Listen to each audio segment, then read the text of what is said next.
Jay Oliva. Our animation group, we're going to need 3 chairs. Do you want to sit here? Let's get slide over just a little. To the right, to the right. Okay. To the right. There you go. Jay Oliva, our animation director and the head of Lusquinos Studios.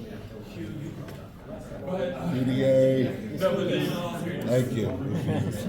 And he is, are you the head of Corvus Belli or? I'm one of the partners and I'm the writer of the lore of the Infinity War.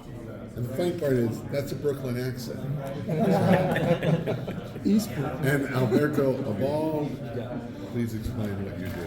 I'm one of the owners, developer of Infinity, and one of the art directors in the company.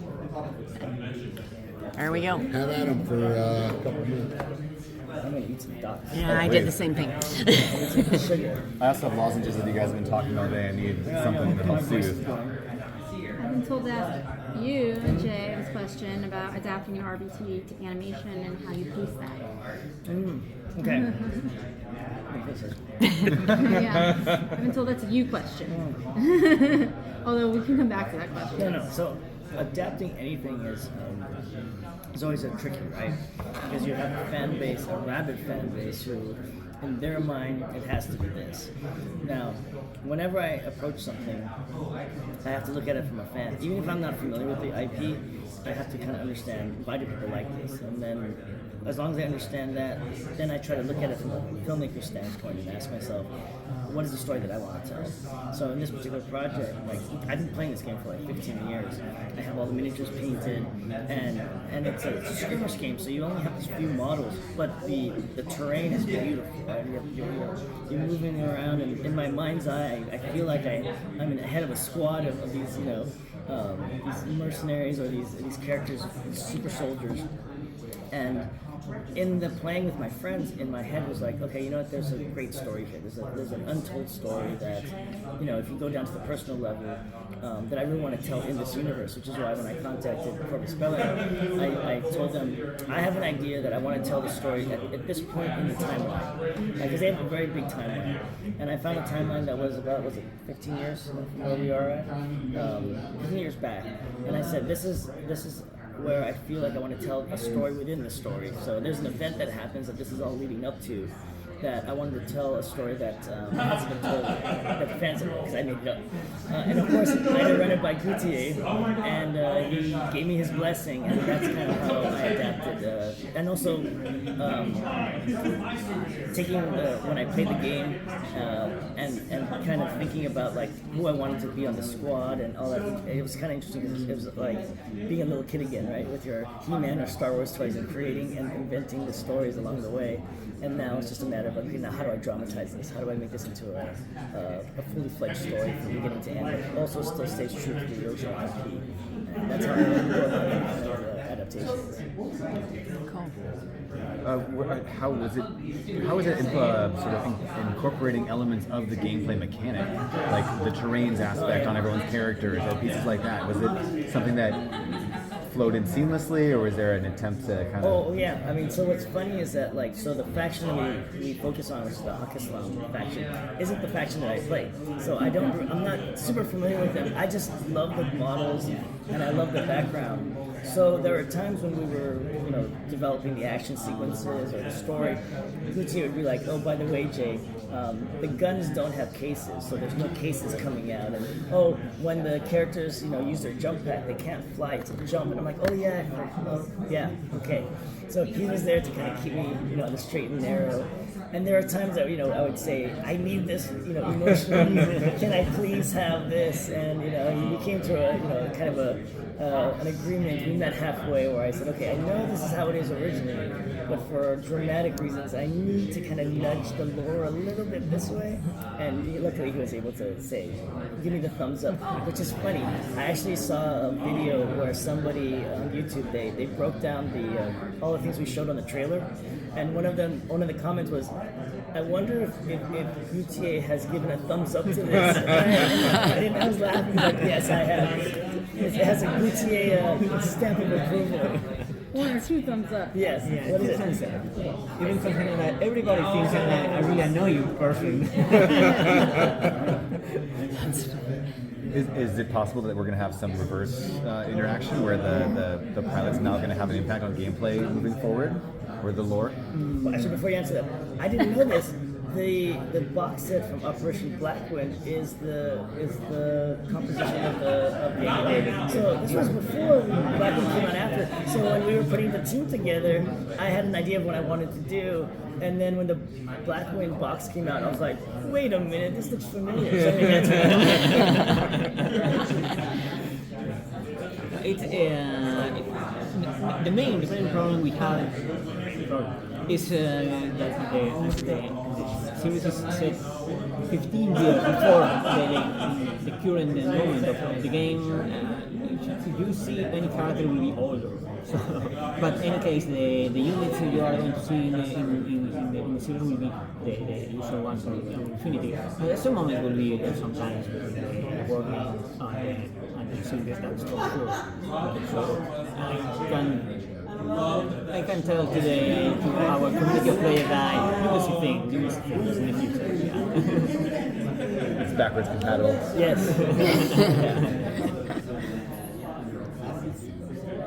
Most excited about the fans of the scene. Oh yeah, I mean, again, as an Infinity player, here in the United States, it's not as big as it is in Europe, and so, I told Corvus when we were planning for Comic-Con, I said, we should do our world premiere here for the fans, right? And they were like, we don't know if there's enough fans here. I was like, there's a lot of people like me who, I don't do tournaments, I don't go on to I'm not part of the community, but I'm a big fan of the franchise, the models, and I love painting. And I said, I bet you there's a lot of people who know of the franchise or the IP who you may not know. And it's interesting because I have a booth downstairs and people will come in and say, where can I get more miniatures? Or I love Infinity. I'm so glad that you're bringing it here. And I said, just wait. We're planning on so much more with this IP in the next couple of years. And this is just the tip of the iceberg. This is the first thing that's going to hopefully drive this next IP forward and get everyone excited. So maybe next year or the year after that, we'll be back here and you guys are like, Jay, I saw the whole series. It's fantastic. I love it. Where's more coming? That is our goal, right? That is what we eventually want to do. So does it have like a lower bar to entry than say like Warhammer, where it's like $500 if you want to get all the little miniatures and like paint and everything? Oh, most definitely. I think it's a starter box is what, 60, 50? Right now, $80. Okay, I'm off. $80, right? Okay, that's way lower. $80 for 2 arms. It's 2 armies though, so you can buy one and then split it with a friend. But we're also planning on different kind of box sets that hopefully retailer-wise you can find at local retailers now. So that's one of the things we're trying to streamline. To have more of an entry-level box in the future. We'll see where it goes. Any other teases for the future? Let's see. We have I think there's a video game coming out. There is novels, manga.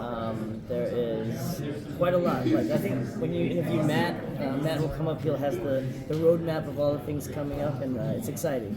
It's really exciting. We're hopefully at the cusp of what would be the next Star Wars, right? I think that's what I'm trying to do, right? So it's more fantasy. Yes. Sci-fi. Yes. Exactly. Very good. Space opera. Yeah, space opera. What was the biggest challenge adapting from a very different medium into animation? For this one, it was more. It's interesting. It's really trying to capture the playing the game and telling a story that's dramatic. I didn't even know this myself. So when I was laying out the episode and running it by Gutier, I had forgotten that when you play Infinity, it's not just my miniatures are going to kill your miniatures, right? There is a lot of objectives that you have to do along the way in order to kind of whoever wins the game does the most objectives. But from a storytelling standpoint, I had already innately done that. So in the episode, the characters have to. There is the main thing that they're trying to get, but along the way they have to accomplish X, Y, and Z to accomplish that. And when I watched it and I looked at it again, I'm like, oh yeah, I actually made an episode that is like playing the game, and even I didn't notice things. Like maybe you knew it when you were talking to me. But the character models, if you look at the ones in the pilot, it equals 150 points exactly, which is what you would pay in the game. I didn't know that. I was just picking cool characters, and I think he was guiding. He was like, Jay, you should have a Lessing there. I'm like, okay, here's a sniper. Oh, you should do this. Because for me, I was building the team around Danya's character, who is a medical officer, right? And so I wanted to I looked at the range of miniatures, and I said, okay, this looks cool. I like this character. Let's put it together. And of course, I knew about how to put together Ariadna, because that's my team. And so, but Gutier was instrumental in saying, oh, maybe you should try this guy in here. But it was great. It was really fantastic. But like I said, the main thing was trying to capture the tabletop game, but at the same time be true to me as a filmmaker and telling a dramatic story that, for those of you who don't play, I don't want you guys to get lost in the weeds, but at the same time, appreciate the kind of very unique universe that these guys have created and why I love playing in that universe, and I want to share that enthusiasm with the fans. I'm good. Are there any Easter eggs or anything that you guys might hit in this game that are like really significant? I think there is quite a bit. Like once you actually see the full episode, there are a lot of Easter eggs from different factions, people who play the game. They'll see that. We try to do a lot of